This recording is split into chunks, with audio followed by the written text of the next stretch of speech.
Okay, so 7th graders, I've got my son Grayson here videoing for us today, and I'm trying to show you this enlargement activity because, I can't be sure that you have rubber bands and all the necessary supplies at home. So I'm just going to try to demonstrate it here. What I have is two rubber bands that I connected here with a knot in the center. So the 2 rubber bands are connected. I take a pen and I'm going to put it right here at the anchor point.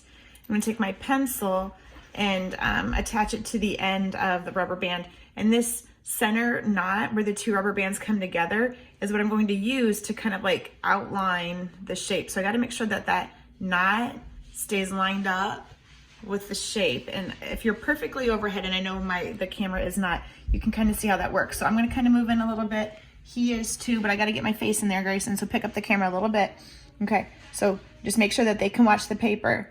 From my perspective, the knot is perfectly at the triangle. It may not look like it from you, but we're at both different angles. What I'm doing is I'm outlining here and like keeping that knot on the triangle, keeping my anchor point on the anchor point. And the more you try it, actually the easier it is, because I've done this about 5 times now just to make sure that the lesson works. And again, I'm keeping the knot on the triangle. And you can see how, like, it's not perfect, but it's pretty close. And I'm gonna come down here and I'm gonna draw the feet.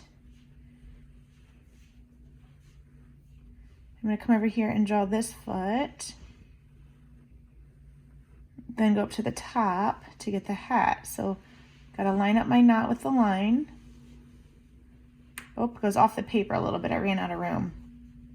And that part of the hat's off the paper too.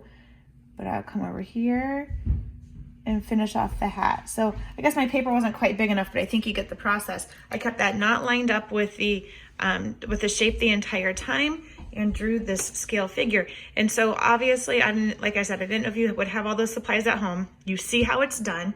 And the lab sheet that I'm going to give to you, or that I already gave to you, will have like a perfect drawing made so that you're able to successfully do this lesson at home on your own without needing all of the necessary supplies. Okay?